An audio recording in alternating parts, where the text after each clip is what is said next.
And welcome to Nats Chat for Monday, March 22nd, 2021, along with Nats insider Mark Zuckerman of MASNsports.com. I'm Al Galdi, host of the Al Galdi podcast. A week and a half are we from opening day, April 1st, and the man who we now know officially will be the Nats opening game starter will be on this podcast in just a bit. Max Scherzer, the ace, the three-time Cy Young Award winner, the future Hall of Famer, on this installment of the Nats Chat podcast in an exclusive interview.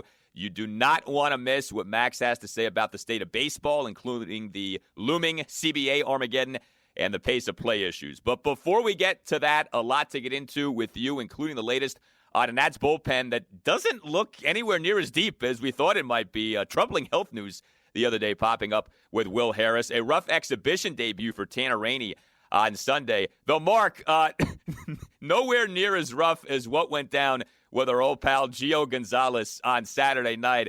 I saw this. I said, we got to talk about this on Nats Chat. I know it's exhibition season, but the old ex-Nat Gio, 7 runs, 1 out in that Nats win over the Marlins on Saturday evening. He got pulled twice, Al. The way they're doing this in spring training, you start an inning, and if you get to a certain pitch count, you can be pulled and then go back out for another inning. He got pulled in his first relief inning after he didn't get anybody out. I think it was 6 batters. Got pulled, came back because he needed more work. And in the second inning, he got 1 batter out and had to get pulled again. Not good. This was his first appearance for them. He's trying to make the team as a non-roster invitee. It was actually the first time in his life he's ever pitched against the Nationals. Never did it when he was in Oakland A, hadn't done it as a Brewer, or who else was with the White Sox. So that was a tough one to see. I really hope, because I love Gio he's a great guy. Everybody with the Nationals likes him. They want to see him still have success. You just hope that wasn't one of those really, really bad spring training outings that has ramifications long term, and that he gets another shot, because he obviously deserves it. Now, I heard a rumor that Don Mattingly told him before the game it was an NLDS Game 5. Is that true or false?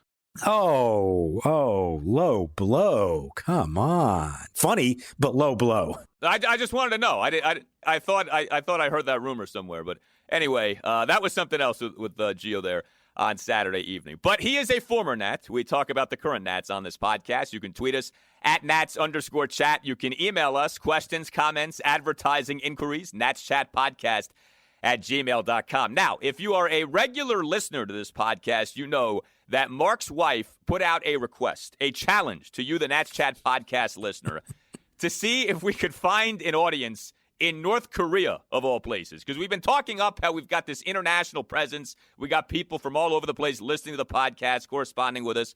And sure enough, Mark, your wife's wishes have been met by Rich Park in South Korea. And he emailed this the following. Again, you can reach us, natschatpodcast@gmail.com. I doubt you will be able to get someone in North Korea to listen to the podcast, but I could book a tour to the DMZ, the Demilitarized Zone. This is the area where visitors can see the actual border and see the North Korean soldiers on the other side. I could then download the podcast when I'm on that side, although I guess my cell phone is still technically getting data through a South Korean cell tower, so maybe it doesn't count after all that work. I think we'd have to count that, Mark, wouldn't we? Oh, that absolutely. Talk about dedication here. To go to the demilitarized zone, technically cross over into North Korea, download the podcast. That to me counts. Well, obviously, we're going to need him to take a photo of this just so we can have the visual evidence of it. And my wife had another suggestion on top of all that. We need to get him a Nats Chat T-shirt to wear as he's doing this. And then next can start a whole merchandising operation as Mel Brooks and Spaceballs merchandising. So, ultimately we'll have Nats Chat the T-shirt, Nats Chat the coffee mug, Nats Chat the flamethrower. The kids love this one. Spaceballs the lunchbox. Spaceballs the breakfast cereal. Spaceballs the flamethrower. The kids love this one. We can do a lot of good stuff here. Yeah. Now, Rich, the other thing is you're going to need to get a photo with Kim Jong-un, all right? So we want you listening to the podcast with Kim Jong-un, all right? If you can pull that off, you're the all-time #1 listener to Nats Chat, all right? So we'll see if you can make that happen. Maybe you're better off not trying, though. We'll see. Way to go, Rich. I mean, let's give Rich his due here. This is really impressive, and the kind of dedication that shows you what kind of fans the Nats have and what kind of listeners we have. They are willing to go literally the extra mile for us, so far as they will go across the border into North Korea just for us. Rich is an all-timer, man. So outstanding email from you, and we've been getting a lot of great feedback from all you guys. So thanks so much for the support, for subscribing, rating, reviewing, spreading the word about the Nats Chat podcast. Remember, once the regular season begins, post-game pods up the mornings after every Nationals game. All right, so before we get to our conversation with Max Scherzer, let's get into the most recent Nationals news, and we begin with news involving Max Scherzer, as on Sunday, the expected became official. Davey Martinez, during his post-game Zoom press conference, officially announcing Max as the Nats' opening day starter. Max will be our opening day starter. Nobody on this planet is surprised by that. It's kind of interesting, though, I guess, because it came after an outing from Max that wasn't exactly his best. 4 runs in 5 innings on 6 hits, including a couple of homers and a double, a walk, and a wild pitch in a 6-2 loss to the Mets on Sunday afternoon. Now, we all know we don't read too much into the exhibition game results. Max did have 6 strikeouts. And I know, and Mark, you tweeted this, one of the homers was actually a result, perhaps in part, of Max working on a slide step. So no one's reacting too much to this, but we get another Max outing. He pitches relatively deep into the game, and he is, in fact, going to be that opening night starter for the Nats. The key number from this start, Al, is 90. That's how many pitches Max Scherzer threw. 90 pitches, 64 strikes. By doing that today, he's got one more tune-up. It's going to be Saturday, actually, in a B game against the Astros, because that's where it needs to be to line him up for opening day, and they don't have an official game scheduled that day. So to get to 90 today, that means he's good to go.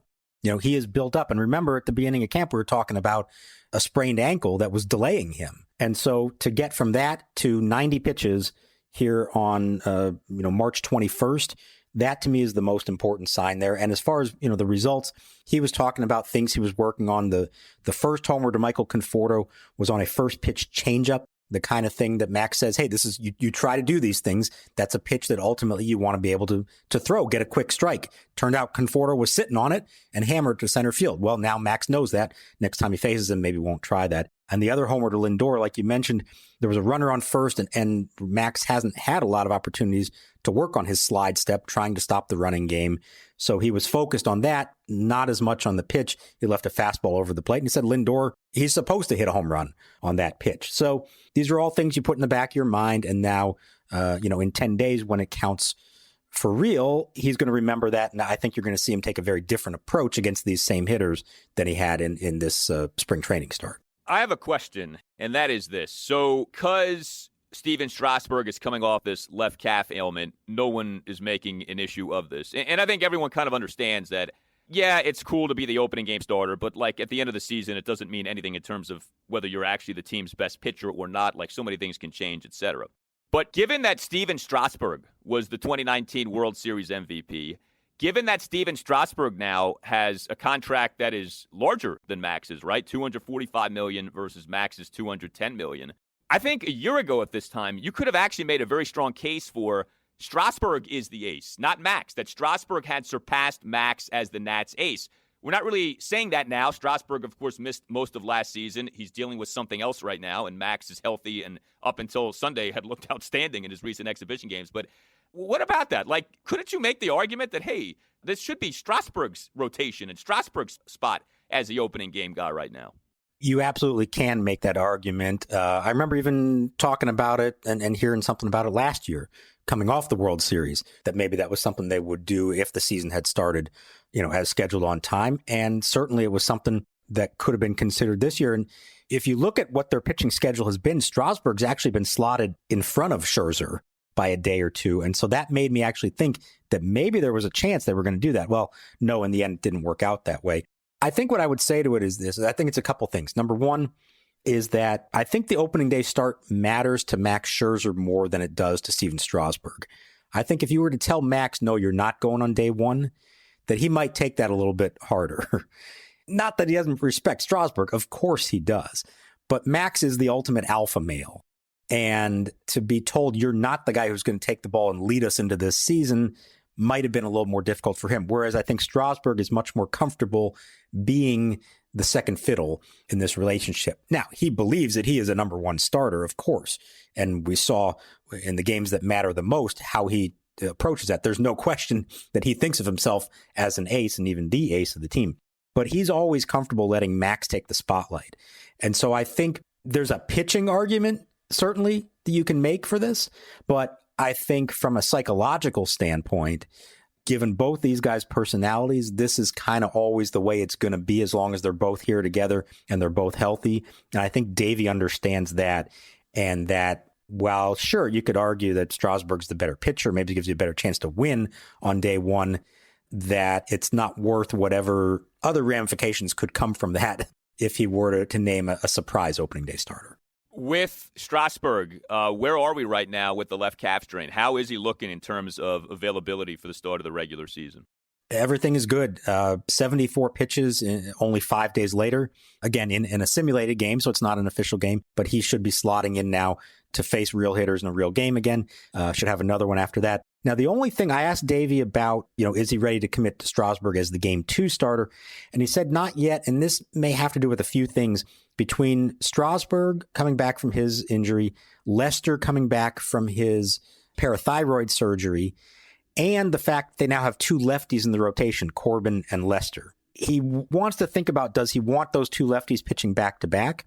And on top of that, if you look at the order they've been going on right now, it doesn't really look like the order you would typically have, 1 through 5, best to worst. And they're getting at a point in spring training where it's kind of tough to start juggling guys around that much. So you may actually see the first time out to start the season, it may not be that, what we think of as the 1, 2, 3, 4, 5 of Scherzer, Strasburg, Corbin, Lester, Ross. It could be fiddled around a little bit, both because of guys needing a little extra time given the injuries they dealt with, and also wanting to split up the left-hander. So they're not ready to announce that yet, but don't be surprised if it's not Strasburg in game 2. And if it isn't, that's not a reflection of how they feel about him as a pitcher or about his recovery from the injury.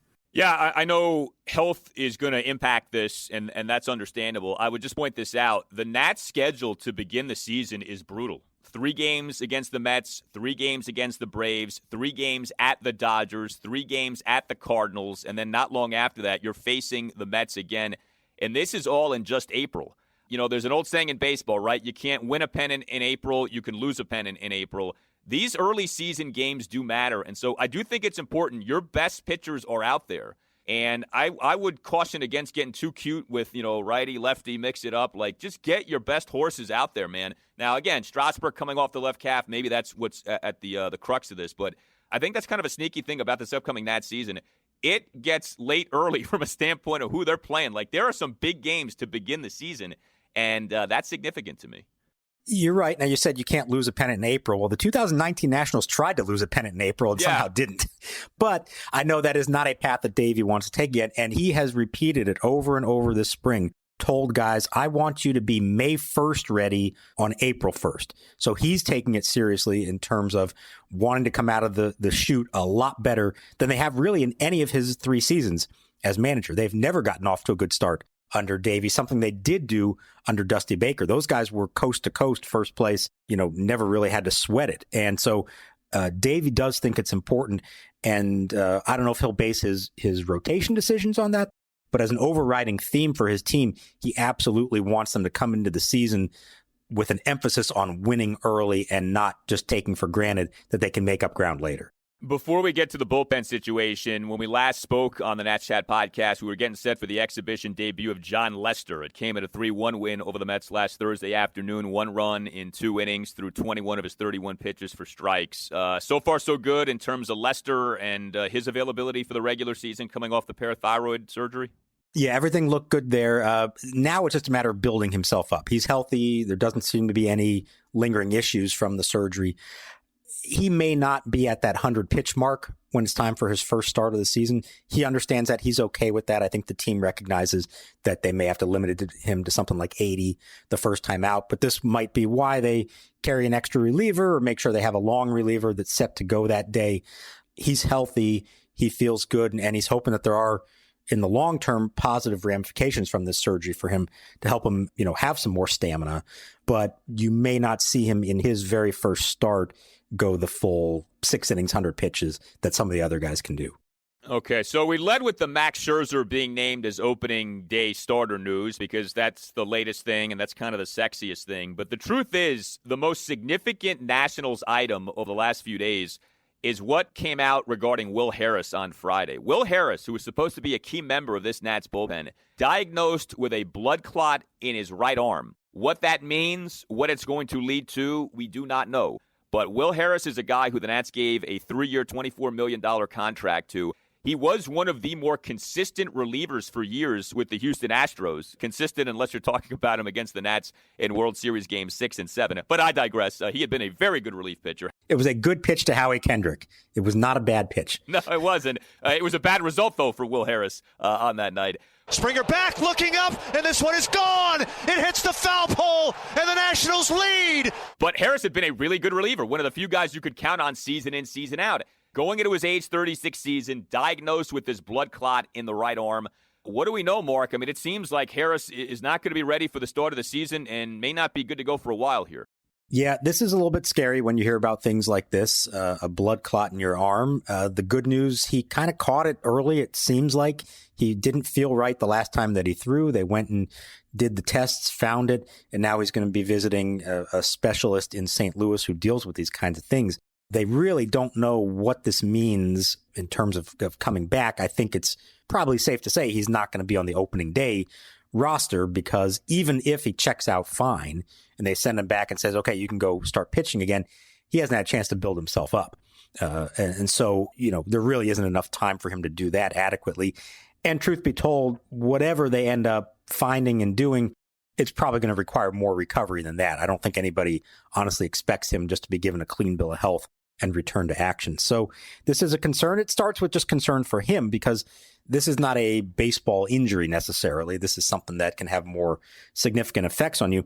I will note, and again, we don't want to speculate a whole lot here because we really don't know what we're talking about, but the doctor he's going to see in St. Louis, Dr. Thompson, who has worked with a lot of professional athletes on issues like this, and he has been known to treat guys who have thoracic outlet syndrome.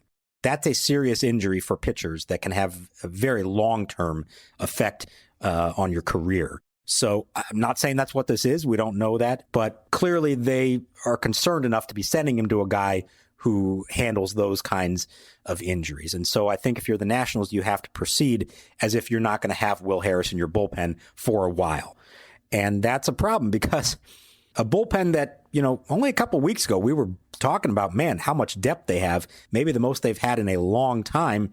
And all of a sudden, it doesn't look nearly as deep as we thought it did. No, it doesn't. And, you say thoracic outlet syndrome. That's like a 4-letter word right now in the world of pitching. Like, so much rather have Tommy John than have TOS. Like, Matt Harvey, the collapse of his career, it's not due to Tommy John. It's due to the thoracic outlet syndrome, to where he is a shell of what he used to be. He's with the Orioles now. It doesn't get worse than that at this point. But yeah, man, definitely hope for the best for Will Harris. But you're so right about the state of the bullpen because you've got this Harris news. We've been dealing with this Tanner Rainey uncertainty with this muscle strain near his right collarbone, and he finally makes his exhibition debut in the Grapefruit League game on Sunday. And it's only one game, but he didn't look good. He retires just one of the 4 batters he faces, gets charged with a run, actually struck out Pete Alonso, but then gave up 3 consecutive walks.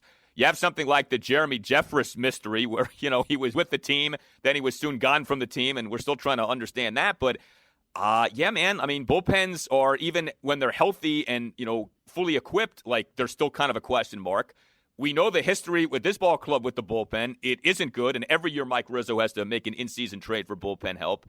And now if you're down Harris and maybe you're down Rainey, or at least Rainey isn't what he's supposed to be, it's kind of Brad Hand, and you cross your fingers with this bullpen. And Hand had a bad outing the other day as well, gave up a couple of home runs. Daniel Hudson, of course, is a big part of it. He hasn't looked great in spring training. Relievers, though, are, for me, always the toughest thing to evaluate in spring training. It's so hard to really gauge for a few reasons. You're pitching in weird situations. You're not coming in the 8th or the 9th. Typically, they want to get them in earlier in a game to try to face some better hitters, but sometimes they're facing backups. And for relievers who thrive on adrenaline and the high leverage situations and a big crowd late in the game, you cannot simulate that at the ballpark of the Palm Beaches, in the 4th inning.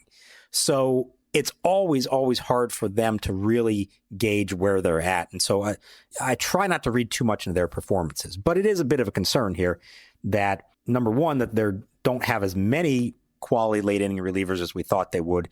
And number two, the guys that they are counting on have not pitched so great. The best of the bunch so far has been Wander Suero, who all of a sudden is going to have probably a more prominent role than maybe they anticipated. They are expecting some big things from him. Hopefully he can take that next step up. With Rainey, a bad first outing, obviously, but he talked about how, number one, he's healthy. So the muscle strain in his collarbone is gone. He's not worried about that. He felt like this was really just more of a first time out in spring training, not in sync with his body. He's trying a little bit different mechanics with his arm slot, and he described his timing as being off. Essentially, when his front foot plants, where is his arm in its release point, and he could tell it wasn't right today. So that's not uncommon. That's not the worst thing that happened in spring training. The problem is he's only got about 3 more outings to attempt to fix it before he's got to pitch in a real game. And that was always the concern with him, is that there wouldn't be a whole lot of time to get ready. So any one of these things individually, not great, but it's when you combine them all together that now you kind of have a little bit of a red flag, and you do worry about what is the state of the bullpen on opening day. No doubt. And we mentioned Daniel Hudson. Daniel Hudson, 2019 hero, of course, but he was really bad in 2020. And Daniel Hudson, over his first 4 appearances this exhibition season, 3 home runs allowed in 4 innings. It was not an ideal start for Hudson in this Grapefruit League campaign. Let me ask you this, and this is some good news, so we won't be all gloom and doom with the bullpen here. But a real bright spot over the weekend for the Nats was that Austin Voth start in the Gio Gonzalez game on Saturday evening. Now, that was a start for Voth, but we are presuming that if he's going to break camp with the team, it'll be as a reliever. Voth, in that game, 4 scoreless innings. To me, that was the best he's done so far this exhibition season. Do you think it's becoming more likely now that the 2 losers in the 5th spot rotation, Fedde and Voth, come out with the team to start the year in the bullpen, and maybe you do get some good production out of those guys? So at first, I didn't think that there'd be room for both of them because of the depth they had and the idea that you probably do want one of them still to stay stretched out and be ready to as an emergency starter if something happens. And Fedde, because he has a minor league option, would be that guy. Couple things here, though. Number one, there is no AAA to start the season. They're going to have to do the alternate training camp again until May. So, yeah, you could have Fedde down there and pitching on a 5-day schedule as a starter, but maybe they actually feel like it's more valuable to have him in the big leagues. And the other part, as we were just saying, the domino effect of these guys who are not going to be there for them on opening day, and maybe a little bit of concern that your starters aren't all at 100% and you're worried about them needing more innings to cover them. Maybe they do feel the need to carry an extra reliever, and in that case, it could be both of them. So I'm curious to see with Voth. I think we saw last year as a starter, it just didn't really seem to work, but he's a guy who very typically can look great the first time through a lineup and then awful the second time through. And so there's always been this question of, could that actually translate well into the bullpen as a guy who comes in and just pitches a couple innings, has better stuff, and doesn't have to face guys more than once. We'll see. He's never really done it, and he's not going to be trained necessarily to do that. If he makes the team, it's going to be as a long reliever who's on more of a set pitching schedule. But ultimately, that may be where he finds himself if he's going to have a successful big league career. Yeah, I mean, he has been more of a strikeout pitcher than Fedde, so Voth maybe would have that going for him, but obviously it's about a lot more than just striking guys out. Well, of course, the greatest remedy to a bad bullpen or an uncertain bullpen is an excellent starting rotation, and the Nats have had a terrific rotation for years, 2020 notwithstanding, and a huge reason for that, of course, has been the great Max Scherzer, and we bring you right now our conversation with Max. 1 out, bases empty, 1-2 the count to Wainwright. Here comes Max, and a swing and a miss. He blew him away with a fastball. That's strikeout number 10. The 4th time in Max's career he has struck out double digits in a postseason game. First time as a National, he has 10 strikeouts here in the 6th. Well, we are very pleased right now to welcome on to the Nats Chat podcast the Nationals ace, 3-time Cy Young Award winner Max Scherzer is with us. Max, it's great to have you on, man. How are you? Good. How are you guys? Thanks for having me on. Coming up on the start of the season, going to have in the neighborhood of 5,000 fans per game at Nationals Park. What's it going to be like? How excited are you to finally have fans watching you guys play at Nats Park? Yeah, finally. I've been screaming about that since when we started last season. I thought that sports in general, especially when you've been outside, that you could have fans. So it's good that we have them. It's not fun pitching in front of no fans. It stinks. It stinks for everybody involved. So the fact that we can get some Nats fans back at the park, that's a great thing. And hopefully as the year goes on, we can continue to get more in there. Now, because last year went the way it did and you couldn't have fans, you guys never really got that celebration with fans to raise the banner and all that stuff. So you're going to have fans on opening night, but it's not a full house. It may be a while till that happens. Have you guys thought about ideally how and when you hope to be able to celebrate the championship a year later with whatever fans you do have in the park? Yeah, I don't know how to really answer that. That's a tough one because, do we want to have that moment to try to have that? But it's also been kind of like 2 years removed. We had last year. We're trying to move on to that, and we're concentrating on 2021. And we got some pieces that aren't there, so it's a little difficult to try to recreate that moment when we tried to do it last year. I mean, it's all screwed up. There's no other way to say it. But it was screwed up for the Dodgers for how they wanted to win the series. They didn't get a parade, so it's been a wacky year for everybody here involved. With where you're at in your career, and you've been so good, you're obviously well into your 30s at this point. Do you think about how long you'd like to pitch? I mean, would you want to do like the Nolan Ryan thing of just continuing to be a pitcher like well into your 40s? I mean, we are seeing athletes across sports push the boundaries of what you're capable of in terms of aging. Do you think about that? Is it just a year-to-year deal? What's kind of your mindset with that? I mean, obviously you would like to, but I'm also I like to kind of stay in the year by year and just kind of play it out that way. You have no idea what life's going to look like here for me, at whatever stage you want to think about. You could always have an injury, and you could completely change your outlook of how you want to continue playing sports. So I don't want to try to put out a date like, oh, I'm trying to play this long or this. Things can change, life can change. But I do know this, that I really enjoy still playing baseball as much as ever. Still love competing at the highest level. Family still obviously loves for me to go out there and compete. They really enjoy it. My wife gets to take some pictures of our kids, Brooke and Casey, when they come to the park, and they definitely love sitting in the stands watching baseball, watching me pitch. So, when you start thinking about kind of the other things that are in life, the rest of my family members still really enjoy me pitching. So, we're going to keep pitching. So obviously it's hard for you to look that far ahead personally, and I think for a lot of people, it's getting hard to look too far ahead baseball-wise because we don't really know what the sport's going to look like a year from now. There's a lot on the table here coming up. We saw last year during the shutdown how difficult it was for the owner side and the player side to come together and find the right protocols to make the season happen. And then the CBA is set to expire next winter. Now, I know there's only so far you can go with this, but here's the way I want to ask it.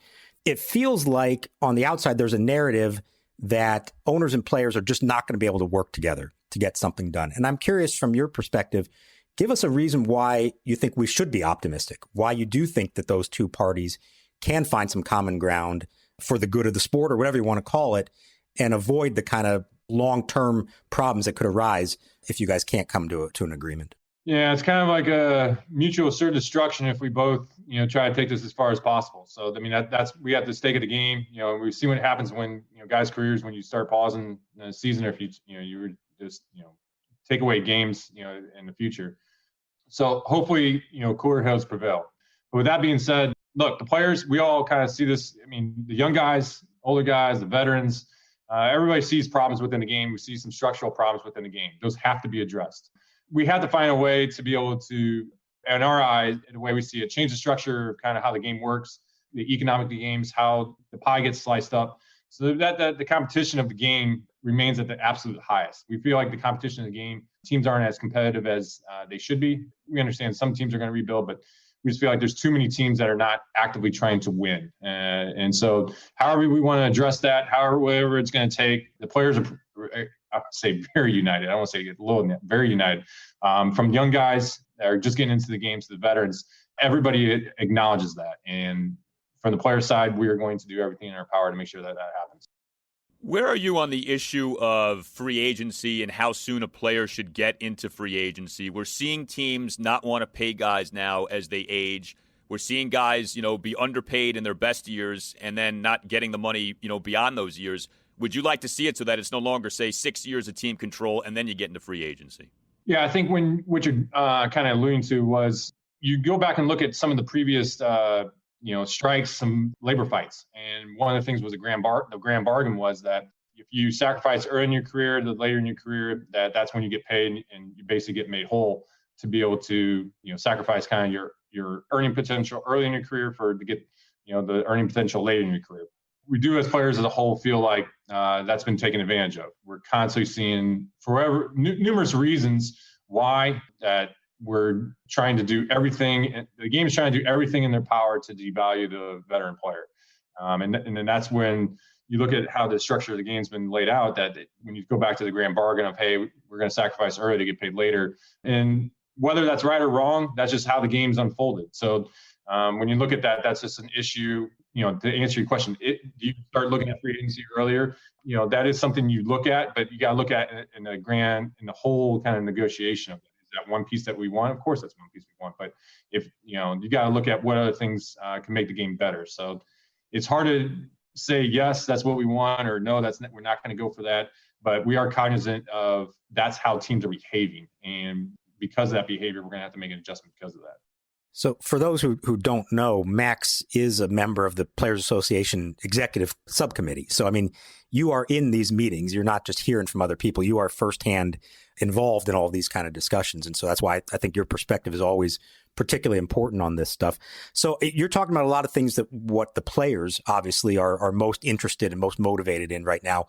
What we already are hearing from the ownership side is they're talking more about things having to do with the state of the game itself and pace of play, shifting, the style of play that we've come to see right now.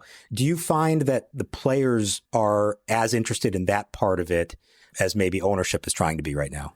Personally, when I hear that, I feel like ownership's saying that so they can offlook the other more pressing issues. We feel like as players, we have very pressing issues that we want to address. And then when we hear ownership talk about the pace of play and other things, that's not the pressing issues of what the state of the game is. We want to see teams compete. So if we see teams compete, I think the fans will show up. So we can work through some of these other side issues about how the game's played and what's going on. I feel like that's just how owners are paying players. They're looking for those 3 true outcomes. And they're looking, guys are changing their swing pass, to be able to do certain things. And a lot of the pace of play is coming from the foul balls. I feel like I've read before that half the reason why we have the games are longer is because of the foul balls. So you can try to come up with every which way to get rid of foul balls. I don't know how you're going to do that. So, to go back to that, it's a talking point, but it's not really a meaningful point. You made your feelings very clear on pitch clocks a couple of years ago. Has your thinking changed at all? Would you ever be open to those, or do you never want to see those as a part of Major League Baseball? Yeah, I never want to see a pitch clock ever. There's no clocks in baseball, period. Now, if you want to talk about how you could potentially, increase how pitchers work, quickly, there's different ways you can go about that. Being on the subcommittee, I take that seriously. I mean, I talk to all the Nats players, making sure I get, kind of their opinions, but also guys across the league as well. I'm trying to get their opinions of, how they look at things, not just my opinion or the Nats opinion, but also guys who I played with and played against and trying to get their opinions as well. One thing I think, we could potentially look at is the role of timeout in baseball. How pitchers can step up, how hitters can call time, how infielders can call time. If we start trying to address maybe how we call time, that could be a low-hanging fruit of how to try to address pace of play without doing anything drastic to change the game. When you start talking pitch clocks, that's drastically changing the game, and I feel like it can be manipulated. Even when we did have that little experimental, pitch clock in spring training, they had the clock up there, and you could see it ticking down to 3, 2, 1, and then you just step off. Well, what's the point of that if I can just step off? There's no consequences to that, so there's no deterrent. Are we really going to get into a ball strike based on a clock? Because if that's the case, then I'm going to wind that clock down as much as I can and mess with the hitter. Then you're starting bringing a clock into the game. It really does not look like baseball from my perspective. I think you raise a great point here because there are these big systemic changes that can happen that do change the look and the way the game has been played forever. And then there are just kind of changing players' behavioral patterns that maybe over time have slowly shifted in one direction that maybe 10, 15, 20 years ago, for whatever reason, guys were moving quicker and there wasn't this kind of thing. So I think that's interesting that you mentioned that as maybe a way to get around that. The other thing I want to ask you about, it seems to be accepted right now. This is the last year we're going to see pitchers hitting. I know you love hitting and everything that's involved with it, but I also know that you know what's good for the sport ultimately and what players as a whole want. Do you think it's just a foregone conclusion? Do players, are they that much in support of the universal DH, or do you think there is a split among them at all that some of them do prefer the National League style still? I think you get a little bit of everything. We haven't taken like a vote amongst the player group or anything like that to really see where we are on this issue because we haven't had to really get down to it. But I mean, there's definitely guys who love the National League where the pitchers hit. I enjoy it, but I also can appreciate that Major League Baseball should be underneath, like one set of rules. When you're at the professional level, I mean, could you imagine that in an NFL that, there's no field goals in the AFC? Like, that would just be, you just kind of scoff at that idea, but that's kind of what we do in baseball. So there's different ideas out there, potentially how you could maybe merge some rules together that are out there that I like, but it's really a tough one to how that's really going to unfold. For me, I'm kind of loose on it because I can see it's a complex issue because there's a lot of things at play coming into that. So I don't think it's necessarily a foregone conclusion that we're going to have a DH next year, but it would not hurt the game if there was a DH. I want to ask you about the science of what you do. There's never been more information than there is right now in baseball, and specific to pitching, things like spin rate and pitch sequencing and pitch tunneling. Do you get all up in that stuff? Do you want to consume that stuff and know as much about that stuff as you can specific to you? Do you stay away from that and just kind of do as you've always done? What's kind of your general philosophy with that kind of a thing? Let's kind of put it into there's two kind of categories there. There's an analytical side of baseball that's kind of shown. You have an analytical side, and then you can just have your standard baseball IQ, what you just come to know about baseball. And you kind of have those two competing thoughts kind of consistently. And there's times where they, conflict each other. And it's kind of been fun to sit back here and kind of, watch how that's unfolded over the past handful of years. And then as more and more kind of new stats come out there and see how whether they kind of support the baseball IQ, traditional kind of baseball thinking, or kind of more analytical side. And so, for every stat, you always got to be able to take it with a grain of salt and how it's actually how you can actually implement it into a game and how you actually want to think about it.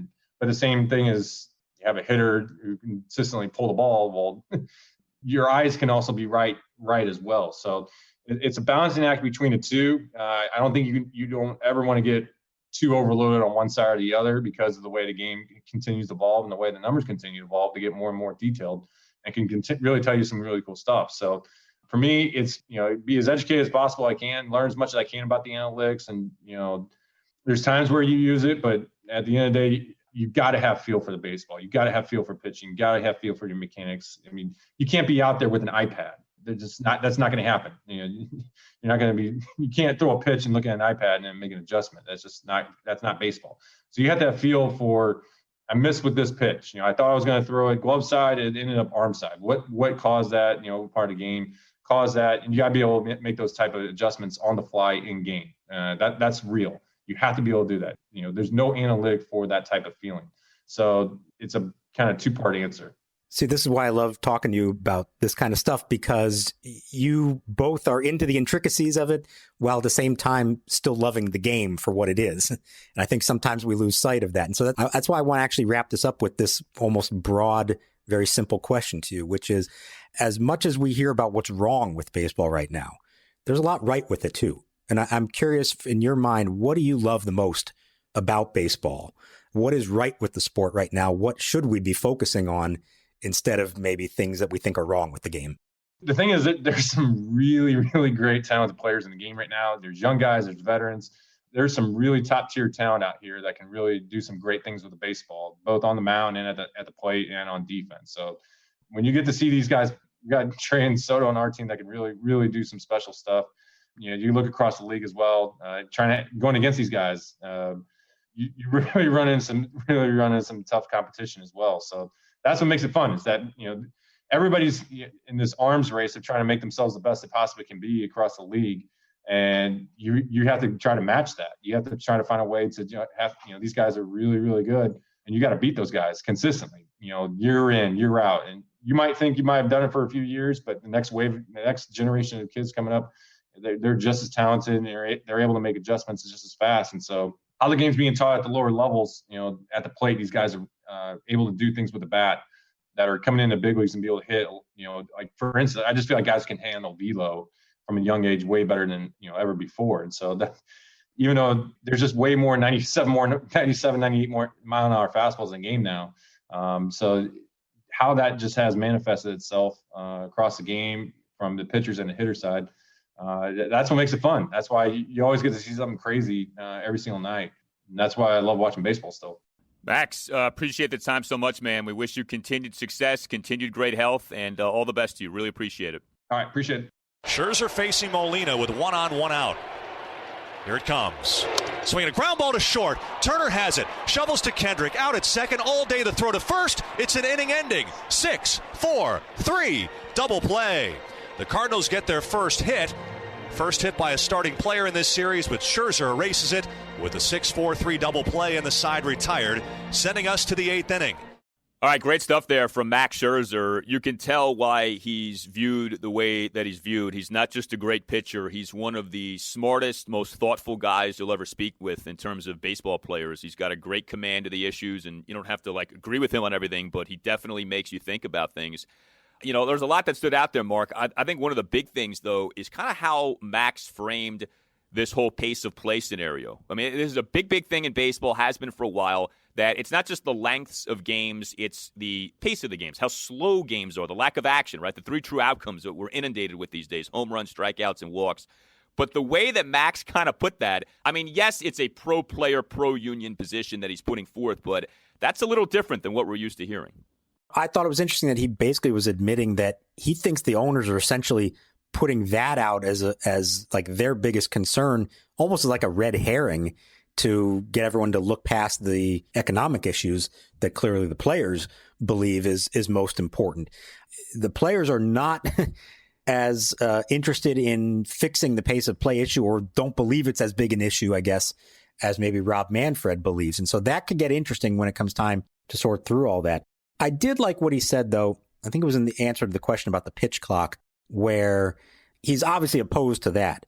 But he does seem to believe that there are ways to address the pace of play issue without putting a formal rule in that fundamentally changes the game. And that a lot of this stuff, and this can apply to the shift as well, it's a matter of just changing players' behaviors that have, over the course of time, developed into where they are now. And maybe they weren't this way a generation ago, or even when Max was starting out his career. The question is, can players actually make those changes without being forced into it because of a hard and fast rule like a pitch clock? Yeah, and I think that's going to be tough. I mean, personally, I am a proponent for the pitch clock just because I don't know that you're going to convince these guys to change their behavior significantly. And there's no doubt, if you do get deep into the weeds on why games today are so much longer than games yesteryear, one of the big things is time between pitches. Like, there are guys who take a painful amount of time. There's a great article this guy Grant Brisbee wrote for SB Nation in 2017 about this, and he looked at 2 games, similar score, similar total number of pitches from right around now versus back in the 80s. And the difference entirely had to do with the time between the pitches. So I think baseball definitely needs to address that in some way. But I think about this too, Mark.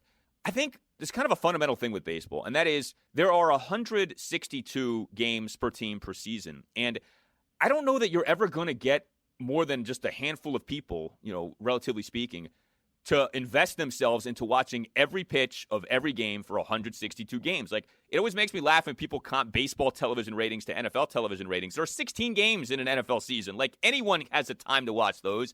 Very few of us have the time to sit and watch 162 installments of anything.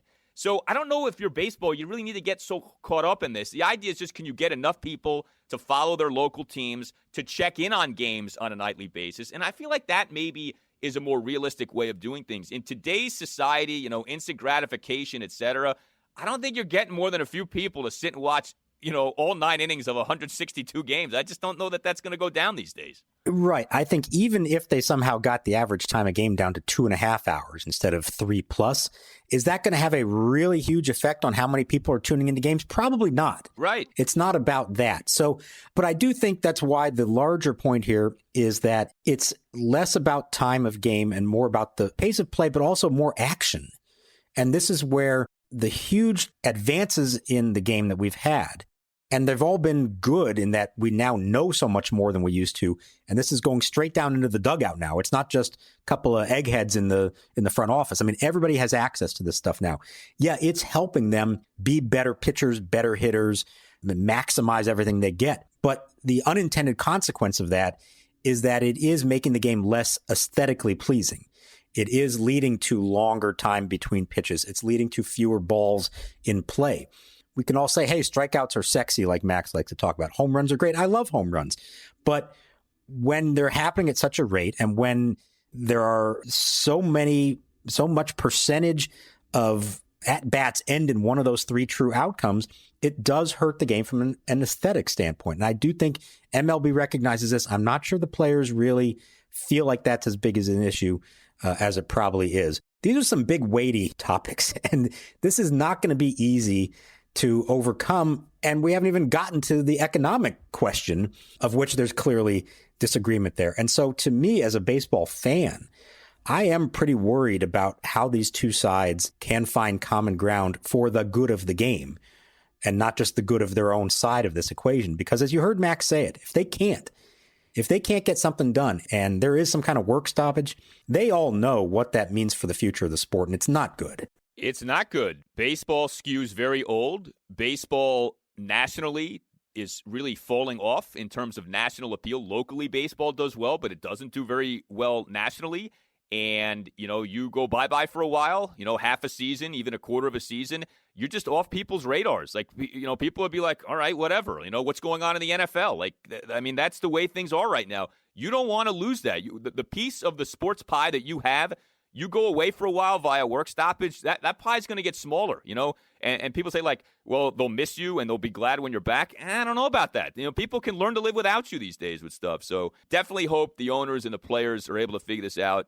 Manfred and Tony Clark seem to have this dysfunctional relationship. That doesn't help things either. So we'll hope for the best. In the meantime, we do know there will be a 2021 season, and we can't wait for that to get going. So again, keep the feedback coming. Let us know what you think, what you want, your comments, your questions on anything we get into on this podcast at Nats_chat on Twitter. And you can always email us, natschatpodcast@gmail.com. And any Nationals radio highlights you hear throughout the season are courtesy of 106.7 The Fan. For Mark Zuckerman, I'm Al Galdi. We'll talk to you next time on the Nats Chat Podcast. What is this place? What is it that you do here? Merchandising. Merchandising? What's that? Merchandising. Come, I'll show you.